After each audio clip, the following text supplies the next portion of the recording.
Hello and welcome to the first all-male radiotimes.com Love Island live chat. And I guess there won't be much crossover, but if anybody watched our Westworld videos, Hugh, it's going to confuse them maybe a bit if they stumble across this. I'm Paul Jones. I'm Hugh Fullerton. We should get that straight. And so the main thing we're going to talk about today is the fallout from last night's lie detector test. As predicted, it has made some sparks fly and some couples splinter apart. Lovely. It's all been thank you. Imagery. Thank you. It's all been very exciting. As we sort of discussed on yesterday's video, the science is a little up in the air as to how accurate lie detectors are in general and Love Island ones are specifically. This is, when the narrator is making jokes like, this is 100% genuine, and then the buzzer goes off. Although the production side of things would never admit it, I think that is a sort of implicit way of saying maybe don't take this with a pinch of salt. But the islanders themselves seem to think that this is hard science, don't they? This is tough. I mean, Alex is a doctor. He should know. Exactly. He should know about heart rate and stuff, surely. Yeah, galvanic skin response. Yeah. He should be more clued in. But as you say, within the world of Love Island, within the canon of Love Island, there's this hard fact. You can tell when someone's lying through magic. Basically, someone says something and the machine says it's a lie. That's a lie, right? Yeah. That's a lie. Yeah, and it could be a prediction of the future. They might not know that it's a lie. It's almost like the machine can see into the future. Well, that was something I thought, because that's the kind of big thing with Danny and Jack, isn't it? Yeah. So Danny and Jack are perhaps the couple who probably the most sort of explosive fight after the lie detector thing, because the big thing she's worried about is, will he cheat on me like some exes of mine have? Is he going to be honest with me? And then that was the question. She said, could you be tempted by other girls outside the villa? And he said yes. So first off, I'd like to point out that that's not the same as would you cheat on me outside the villa. If you think that the machine is specific and accurate, then no. Yeah, and also the point surely of loyalty is if you're loyal without ever being tempted, that's not loyalty. It's like you can't be brave without fear. Exactly that. Yeah. So her wording's a bit off there anyway. But yeah, basically he failed that one, and now she thinks he's basically going to cheat on her, and his sort of response is, well, I haven't.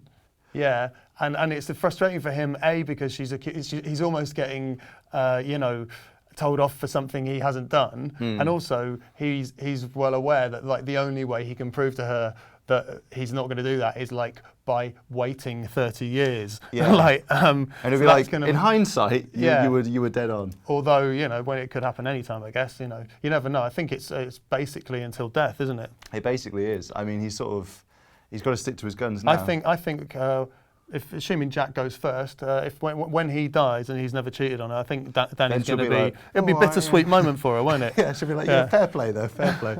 But yeah, it's kind of interesting to see how quickly this has sort of spiraled out. But it's the same issue because Jack and Danny have been fairly straight and narrow all the way through this, and the only other times they've had these wobbles have been quite early on when he said he cheated on a couple of his girlfriends, then when it was implied that he might do the same in Casa Amor. There's sort of two things, aren't there? It's kind of like, it's both when cheating comes into it, which she has obviously been burned before and she really hates that idea, and she knows that he has done it, but it's also, in a way, when the producers get involved, sending that footage in, or like doing this possibly scientific, possibly not lie detector test. Yeah, it's also his reaction to it. He has such a temper when it comes to these. Yeah, no, I know. He reminds me of a younger me, not in looks or teeth or anything, I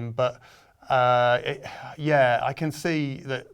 I sort of get why he's reacting like that, because he hasn't actually done anything, and it's very frustrating. And it's kind of like, he's been, like I said, it's almost like he's already getting the result of having done something that he hasn't actually done. And also, Danny, you can see, is sort of very self-destructive in the sense of she's almost pushing him away now, because it's happened to her before, and she'd almost rather mess it up herself than the thing that she's really scared of happening. Yeah, and again. I think, and we see a bit more of that in tonight's episode. We kind of see she sort of says he's a liar and she can't be with a liar, and he says she's acting like I've done something, I haven't done anything. He's a liar. I mean, to come out and say he's a liar because of a strap-on piece of I think it's a bit like a thing I've got for going running. doesn't really work either. So yeah, I mean that's pretty.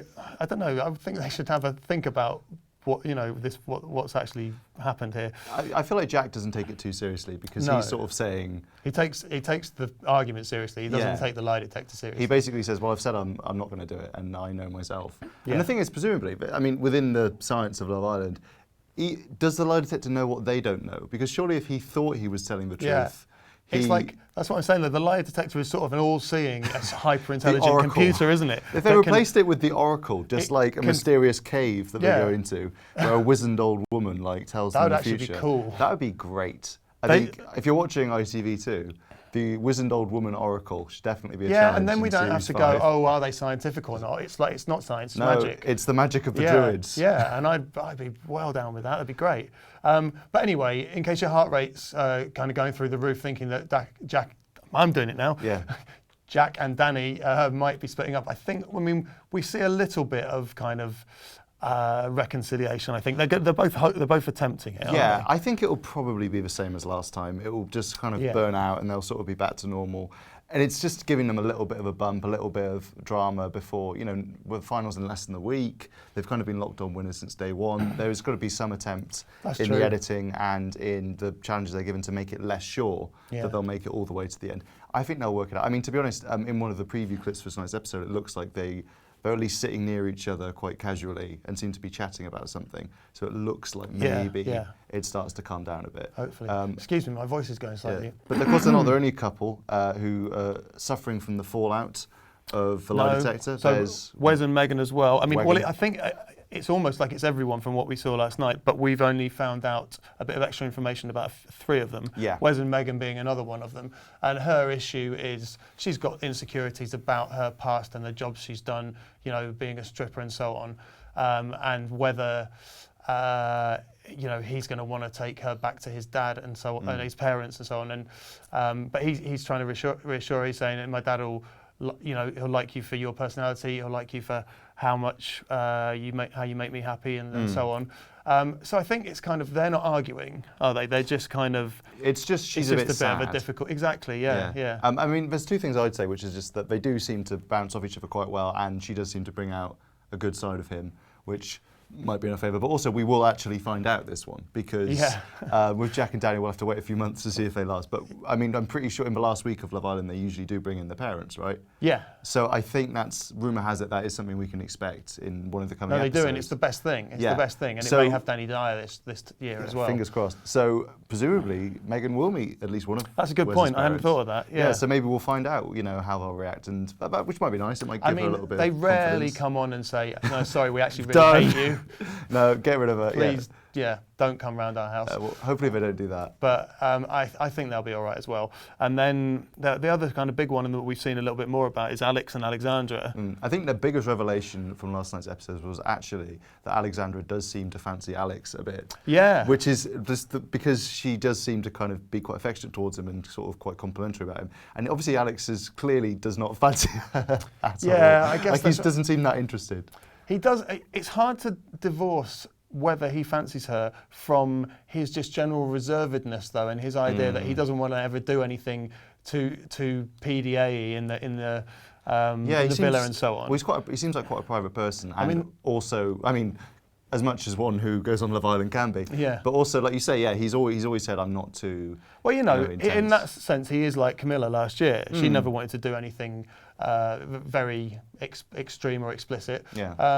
And they were in the hideaway last night, weren't they? And it was a kiss and a cuddle sort of thing. So which is unheard of in Love Island. So at least this late in the game, anyway. Yeah, that's true.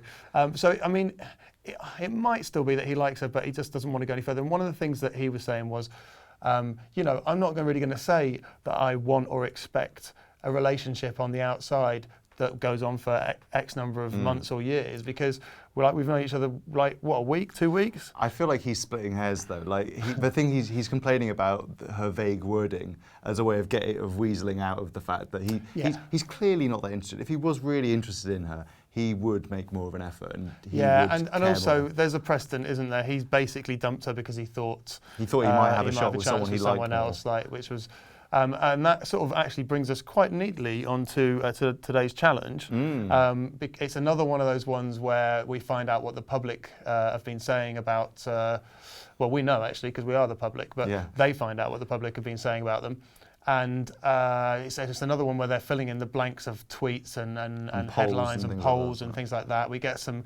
So one of the ones is what percentage of people thought that Alex would have coupled up with new Laura given the chance, and that was one of Alexandra's questions. Yeah, it's like I mean, you got that insecurity. Do you got an insecurity? Yeah. I mean, they absolutely pick those questions, don't they? We don't see the answer. I think it might be quite high. Yeah.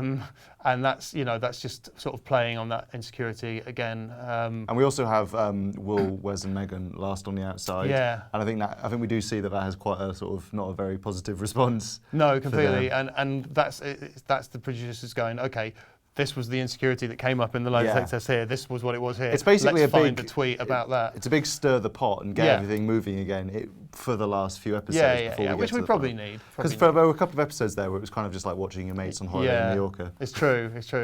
But the other thing that comes out of the challenge is that, well, one of the blanks that needs to be filled in is something that Alexandra said, and it's about her kiss with Paul. No, about her saying to Paul, I'd really like to kiss you, which is something she's really embarrassed about. And the issue here seems to be she's very worried about how Laura's going to take this, given that this was in the lead up to them both potentially coupling up with Paul. See, my thing with that is, I mean, we talked about a little bit about this before. I didn't really realise that was a secret because she told Steph about it. It's true, and usually you tell someone and it's out there. It goes out there, yeah, but maybe Steph didn't because she saw herself as a bit of a confidant for Alexandra. But yeah, I didn't really realise it was a secret. And also, obviously, there's a bit of precedent with Laura's coupled up people and kissing other people and it being upsetting. And Laura is the sort of person to get upset by it. But it's not like Laura and Paul weren't coupled up at that point. No. Yeah, and she said it quite casually, Alexandra. Like, she says, I'm sorry I didn't tell Laura about it. But